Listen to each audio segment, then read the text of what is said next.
What's good? It's Russell Ken here. Today I'm going to be going over my AEW Double or Nothing predictions. Finna jump straight into it. First match we're going to start off with, which I think is going to be the opening match, which is the Bang Bang Gang versus Death Triangle, a trios match. Um, we don't know for certain if it's going to be for the trios championship, but I'm going to assume it is because I think Death Triangle will win the supposed. I think it's going to be a gauntlet match if I'm not mistaken, but I could be wrong. But they're going to have a match on Collision to decide whether or not it's going to be for the undisputed trios championships.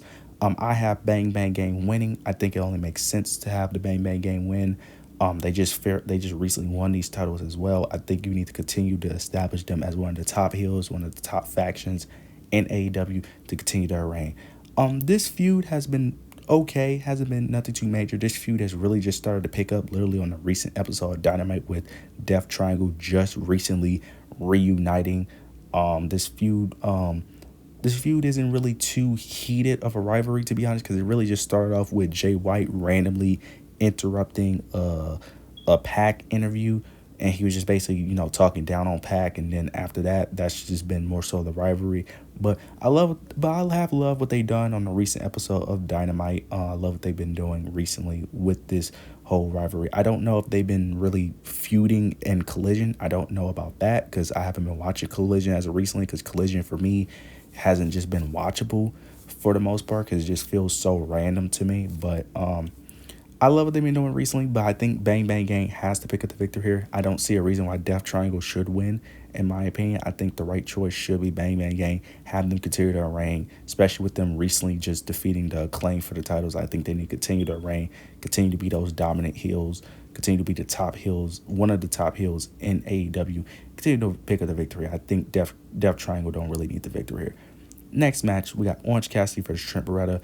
Really love what they've been doing here. I really love this feud. I love this really heated rivalry that they've been having with Trent Beretta turning on Orange Cassidy, recently injuring one of their former friends, and Chuck Taylor ending his career. I really love what they've been doing with Trent. I really love showing this ruthless Trent Beretta. He has good motivations as well. Typically more of a jealousy angle, but love it. But he still has decent motivations for why he doesn't like Orange Cassidy. I really love what they've been doing. This match can also potentially get some involvement from Chris Statlander and Don Callis. You guys let me know, but why is Don Callis involved in this rivalry? I don't understand it, because now I could be wrong. I don't know what Don Callis has with Orange Cassidy. I don't know their history because I'm still a recently new AEW fan because I didn't start watching AEW until August of 2023. So maybe they have some history I don't know about, but I'm a little bit confused about that. But I love what they've been doing here. I really love what they've been doing with this feud. I think Orange Cassidy will pick up the victory here. I think it only makes sense. You could have Trent Beretta win if you're going to have multiple matches, which I think they could, because I think this rivalry is good enough and it have enough history and enough story to tell to have multiple matches. But if you're going to have one match, I think they're going to have Orange Cassidy win. I think they're going to play the typical babyface route where Trent Beretta is probably destroying him, constantly beating up on Orange Cassidy. Orange Cassidy get little to no offense for majority of the match, and then Orange Cassidy ends up making a comeback towards the end of the match to pick up the victory here. Love what they're doing here, but I got Orange Cassidy picking up the victory here over Trent Beretta. The next match, we got the FTW Championship match. Chris Jericho versus Hook versus Shibata. This whole feud, this entire feud, I really don't care for, which is unfortunate because I love Chris Jericho. I think Chris Jericho is one of the most underappreciated, most underrated wrestlers of all time, especially as a character worker. But this recent stuff he's been doing hasn't really been clicking for me. I will say his gimmick, I do like the idea of the gimmick. The execution is just not working. Trent Shibata, great in-ring talent, but not much of a character. And Hook is a decent character, but he's still very limited. I will say that this is better than what they was doing before, because before originally they were starting off with Chris Jericho being a babyface, trying to take Hook under his wing. But Hook wasn't really trying to take leadership and mentorship from Chris Jericho, which would lead to them having a match, which Chris Jericho ended up taking the championship off of Hook. Now Hook is trying to get it back. I do like that they made Chris Jericho a heel. because I did say they needed to make Chris Jericho a heel in order to make this storyline work, which it is working to a degree. Because I will say it is better.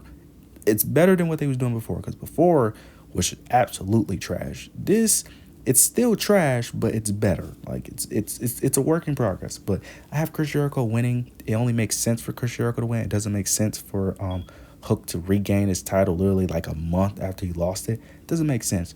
Of course, also too, it's a triple threat match. It only makes sense. I think that, they typically, mainly with WWE, but also AEW, they do triple threat matches to make sure they protect all the wrestlers involved. There's going to be a situation most likely where I'm tripping. Hook and Shibata are fighting it out. Big Bill is probably going to interfere in this match as well because he's been helping Chris Jericho. So I think he's going to interfere in the match, help Chris Jericho pick that victory here. But yeah, I think Chris Jericho is the only right choice here. I think Hook will probably eventually get his title back, but I think they need to build that up more, have him continue to chase the title, and then eventually end up getting his get back. Next, we got Willow Nightingale versus Mercedes Moné. This match, this is one of the few matches where the build is trash, and I'm still excited for it. And I'm only excited for it because of Willow Nightingale. Now, unfortunately, I don't think Willow will win. My pick is Mercedes Moné. Even though I don't think Mercedes deserves to win, she doesn't even deserve this opportunity, if we're being honest. But I think they're going to give the title to Mercedes. I think they're playing it up way too much for Mercedes to get back, to finally get her payback for Willow. This originally started back in New Japan a year ago, where Willow ended up defeating her for the championship. Don't know which championship it was, but it was a championship in New Japan.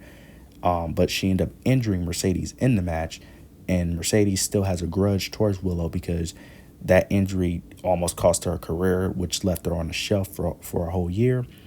And Mercedes still feels a little salty about that. Plus, she feels like that Willow Nightingale wouldn't have won if she didn't get injured. Willow is trying to prove herself, trying to prove that she would have won that match anyway, that she's the better wrestler, that the injury isn't the reason why she lost that match.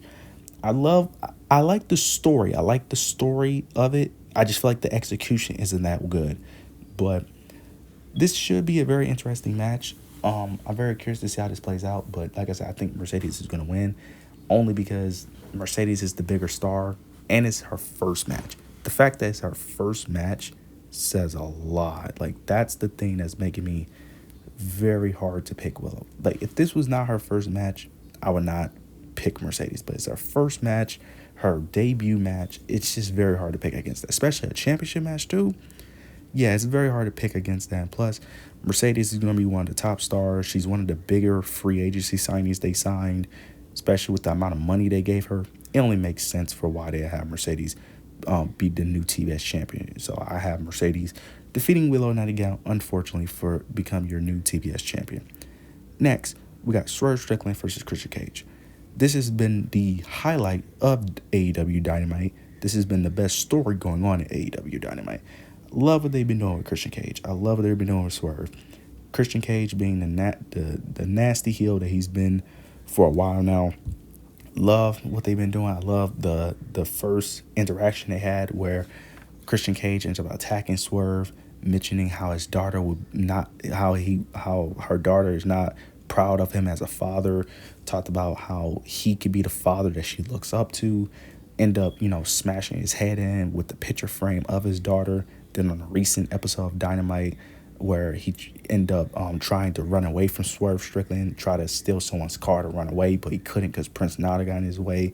I really love what they've been doing here. I love what they've been doing with this feud. This feud has been amazing.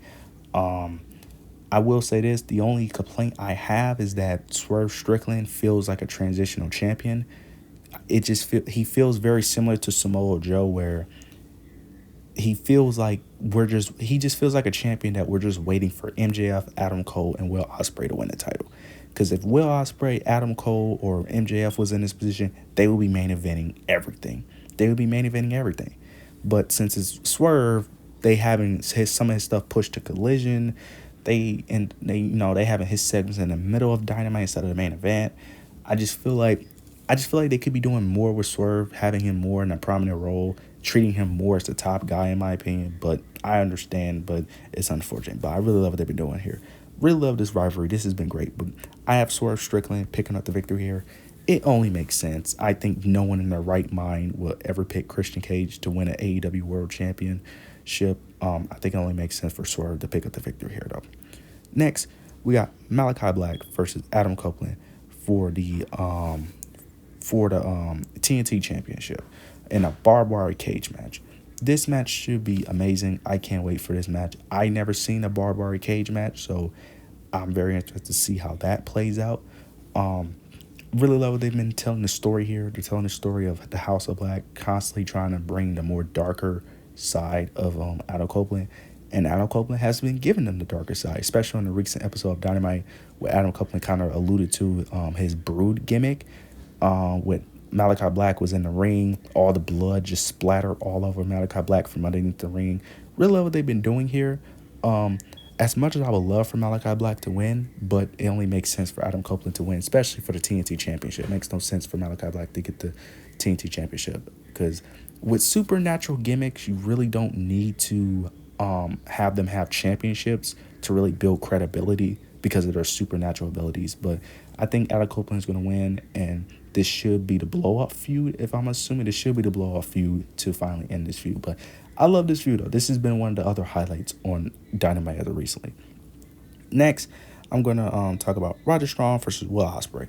This feud right here, I'm going to be honest with you, don't really care because outside of last week's Dynamite, that's when they really picked up the feud with Undisputed Kingdom and Roger Strong recently attacking Will Ospreay. But other than that, this feud hasn't been really much to really go off of, to be honest with you.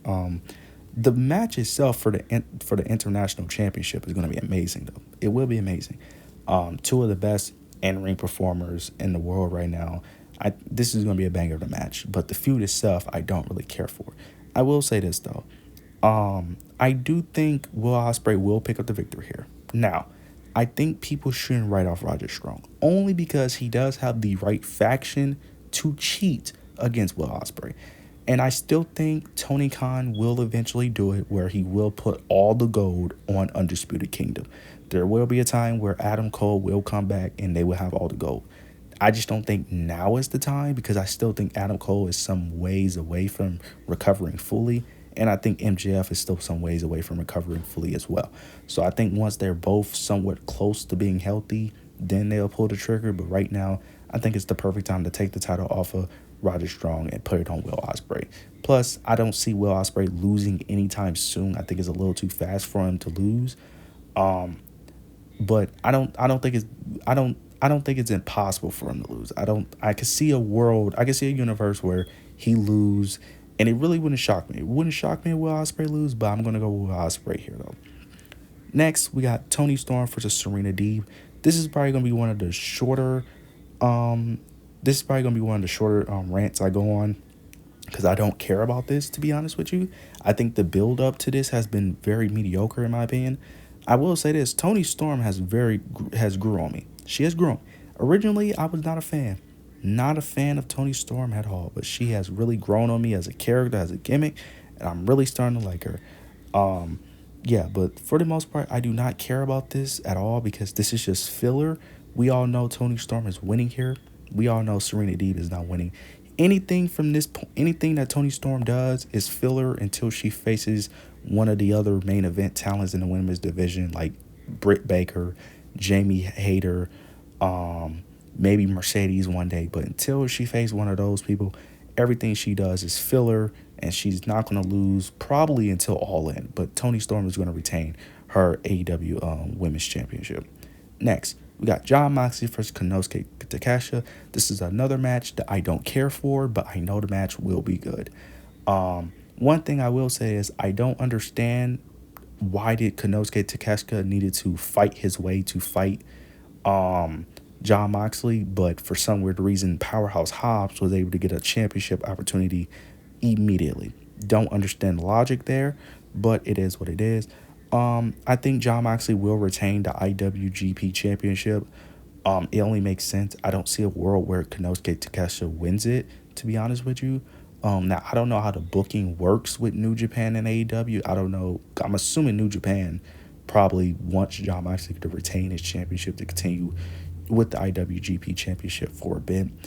Um, yeah, I would love Konosuke to win because I like Konosuke as an in-ring performer. I think his character, well, to be fair, he's playing his character well, being like this silent, dominant force. But I just think to sell him, he needs a better mouthpiece because Don Callis, I like Don Callis, but I do think he is lacking in his mic skills to a degree. I don't think he's bad, but I don't think he's the right guy to really promote, to really sell Konosuke Takeshita as that guy. But this should be a great match, but I have Jon Moxley winning.